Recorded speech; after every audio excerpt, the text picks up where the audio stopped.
Remember to click subscribe and notification button for more Appa's video. Cooking Appa.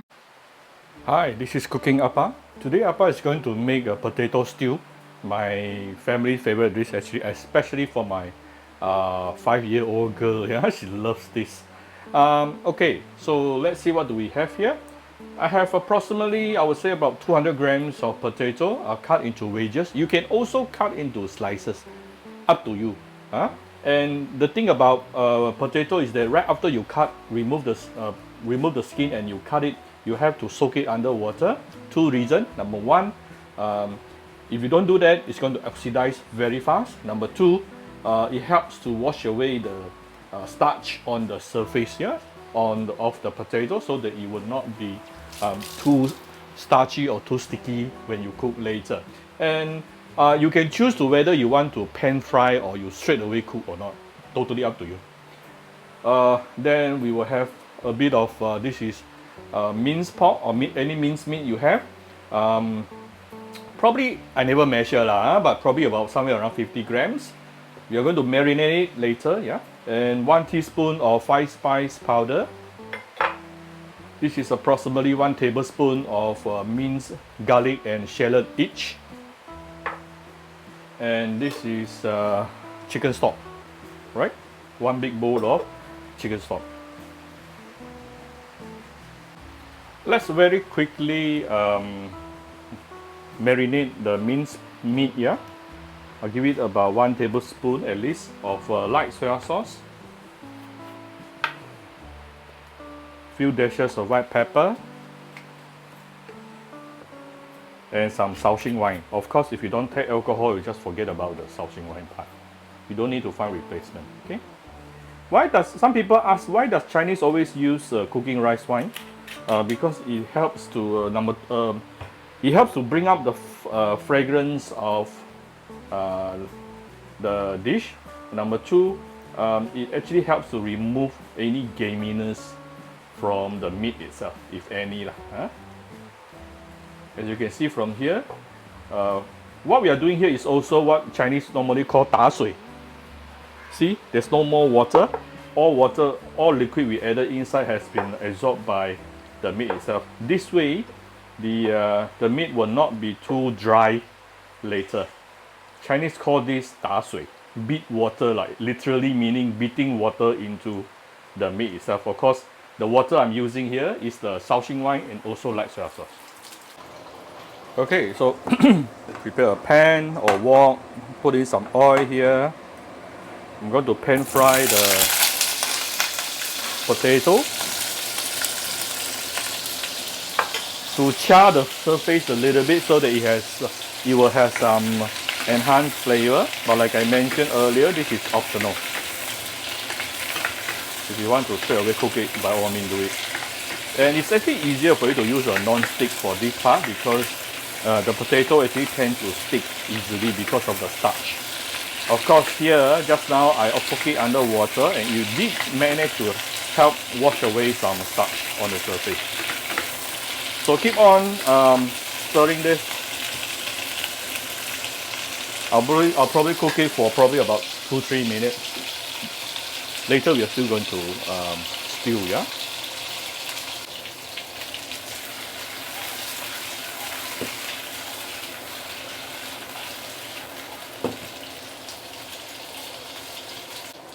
Okay, this is after approximately 1 to 2 minutes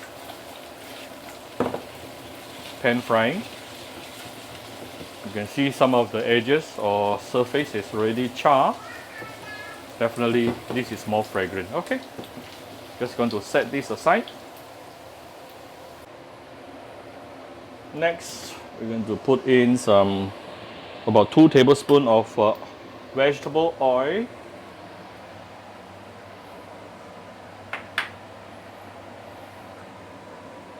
We're going to saute the garlic and shallot for a while.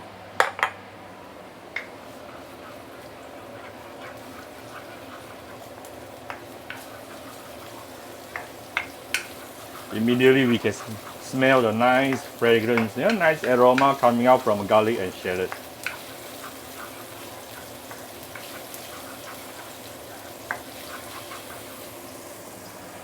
Then we can put in the marinated minced meat. Let me clear my kitchen top at the same time.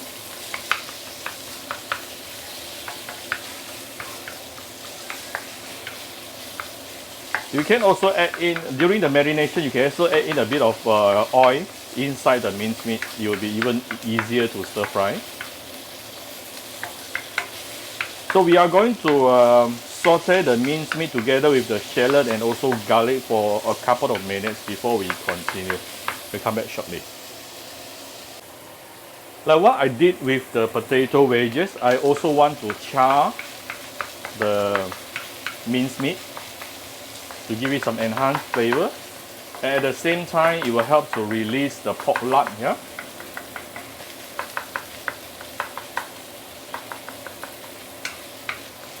See, you can start seeing some of the pork has becoming brownish in color.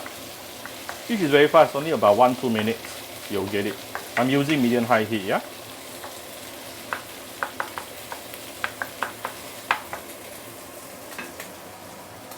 And we can put in the white spice powder.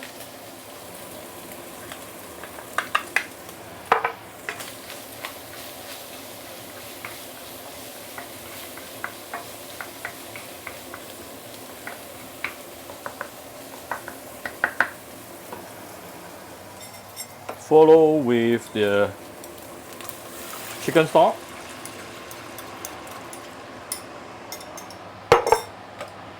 Then I'm going to season it with some light soy sauce,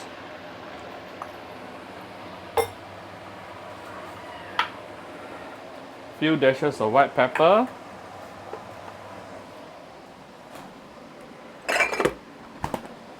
about 1 tablespoon of oyster sauce,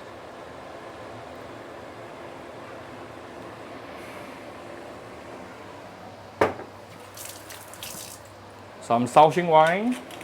Those who don't take alcohol, just omit this, no need to find replacement.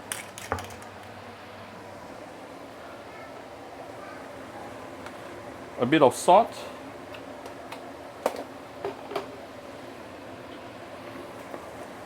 Some sugar or rock sugar. Some dark soy sauce for the color.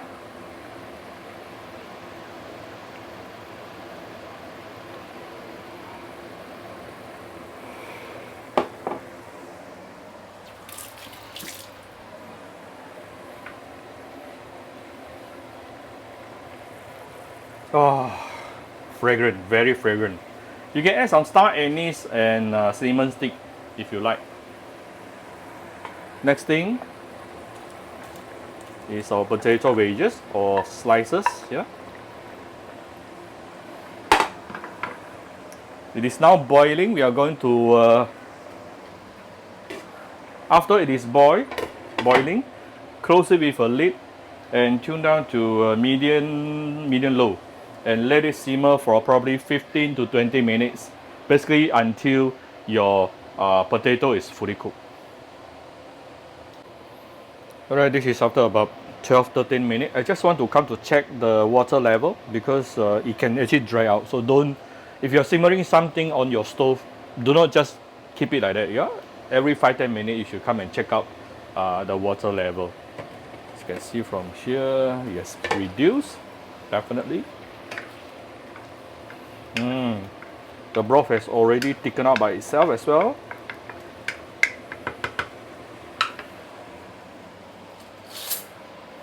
Just let me very quickly try. Okay,